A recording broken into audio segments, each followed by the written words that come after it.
안녕하세요. 스포츠 뉴스 채널 치키미TV입니다. 박항서 감독이 이끄는 U22 베트남 축구 대표팀은 지난 10일 동남아시안게임 2019 남자축구 결승전에서 인도네시아를 3대0으로 꺾고 금메달을 목에 걸었습니다. 베트남 축구는 지난 1959년 월남 이후 60년 만에 우승 간격을 누렸죠. 베트남은 박항서 감독이 성인 대표팀과 23세 이하 대표팀을 겸하는 사령탑 부임 이후 승가하는 대회마다 성과를 거두고 있습니다. 박항서 감독은 지난해 1월 열린 22세 이하 챔피언십에서 약세로 평가받던 베트남을 결승전으로 이끌었습니다. 비록 우즈베키스탄에 패해 준우승을 차지했지만 베트남 히딩크라 불리며 박항서의 매직의 시작을 알렸습니다.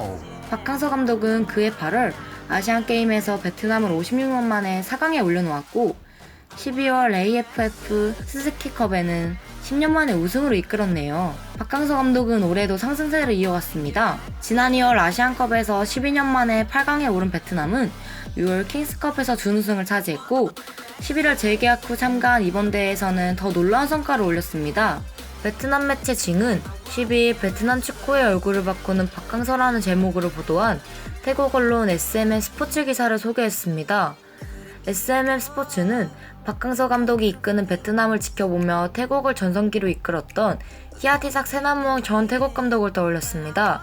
세나무엉 전 태국 감독은 2014년과 2016년 스즈키컵 우승을 차지했고 2015년 킹스컵 준우승, 2016년 킹스컵 우승에 성공했습니다.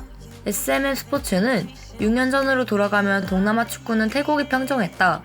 태국 대표팀 경기 티켓은 항상 매진이 됐지만 세나무엉 감독 시절에는 1분 만에 발권 사이트가 폭주될 정도였다면서 이후 태국 축구협회와 충돌로 그가 떠난 후 지금의 니시노 아키라 감독까지 많은 지도자가 대체됐지만 아무도 우리를 이끌지 못했다고 아쉬워했습니다. 이어 베트남은 미우라 도시아 등 여러 감독이 있었지만 2017년 박항서 감독 전까지 태국보다 잘하지 못했다. 하지만 박 감독은 베트남 축구와 혁명을 일으켰다. 많은 팀과 교류했고 동시에 젊은 선수들에게 기회를 줬다. 이후 베트남의 스타일은 변했다고 강조했습니다. SMM 스포츠는 이번 성공으로 베트남 팬들은 더 이상 박 감독을 의심하지 않는다면서 박 감독이 베트남 축구혁명으로부터 모든 것을 스스로 관리할 수 있도록 지원받았다면서 우리는 모두 베트남이 아시안게임부터 아시안컵에 이르기까지 모든 대회를 청소했다는 것을 알고 있다. 2022 월드컵 2차 지역 예선에서도 조선두에 올랐다고 인정했습니다. 특히 SMM 스포츠는 베트남은 이제 태국을 능가한 동남아 1위이다. 이제 곧 전체 아시아에서도 자리를 잡으려 할 것이라며 태국도 다시 리더를 데려오면 따라잡을 수 있다고 강조하였고 세나무엉 감독을 다시 대표팀 감독으로 모셔야 할 것이라고 주장했습니다. 박항서 감독은 베트남을 넘어 동남아 최고봉이라 자부하던 태국에서도 오로지 실력 하나로 노고를 인정받고 있는 모습이네요.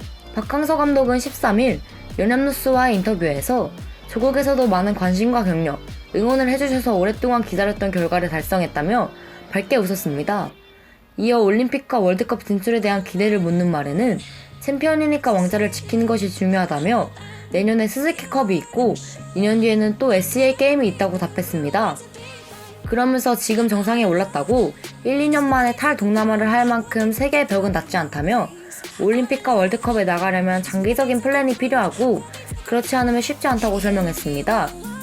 이날 박 감독은 한국 축구 대표팀을 지도해달라는 일부 축구 팬들의 요구에도 솔직하게 답했습니다. 한국에서는 저보다 유능한 지도자가 많고 또 젊은 지도자가 많고 유능한 지도자가 많습니다. 저 나이로서는 이제 축구 감독으로서 시대는 끝났다고 생각하고 있고 저는 제 조국이지만 대한민국 감독의 자리는 하마지도 않고 욕심도 없습니다. 그래서 제 시대는 끝났다고 봐야죠. 최근 벌리전에서 70m를 질주한 뒤 원더골을 터뜨린 손흥민에 대한 평가도 했습니다. 박 감독은 축구 선수로서 쉽지 않은 꼴인데 최상의 리그에서 그렇게 선배로서 정말 자랑스럽다며 손흥민이 기술적, 체력적 능력을 갖추고 있다는 것이다. 우리 선수들에게도 자료로 보여줄 생각이라고 했습니다. 또 손흥민은 개인의 아들이 아니라 대한민국의 축구 선수라며 베트남에서 손흥민 얘기를 하면 저도 뿌듯하고 자랑스럽다고 칭찬했습니다. 박항서 감독은 마지막으로 각오를 밝히며 한국 팬들의 응원에 거듭 고마움을 드러냈습니다. 명예와 책임을 다하기 위해서 앞으로도 더 노력하도록 하겠습니다. 그는 한국인 지도자로서 항상 책임감과 의무를 다하기 위해 노력한다며 결과가 어떻게 될진 모르지만 초심을 잃지 않고 최선을 다하는 지도자의 모습을 보여드리겠다고 말했습니다. 박항서 감독은 지난달 7일 베트남 축구협회와 3년 임기로 재계약했습니다. 연봉은 비공개지만 현지 언론 보도에 따르면 96만 달러 수준으로 알려져 있네요. 우리나라 돈으로 환산하면 약 11억 4,600만 원 정도 됩니다. 엄청나네요. 계속 성장세를 달려오면서 60년 만에 우승까지 정말 대단한 것 같습니다. 이제는 동남아시아 최고를 자부했던 태국도 박항서 매직을 인정했네요. 이상으로 영상 마치겠습니다. 구독과 좋아요 해주시면 매일 새로운 이슈로 뵙겠습니다.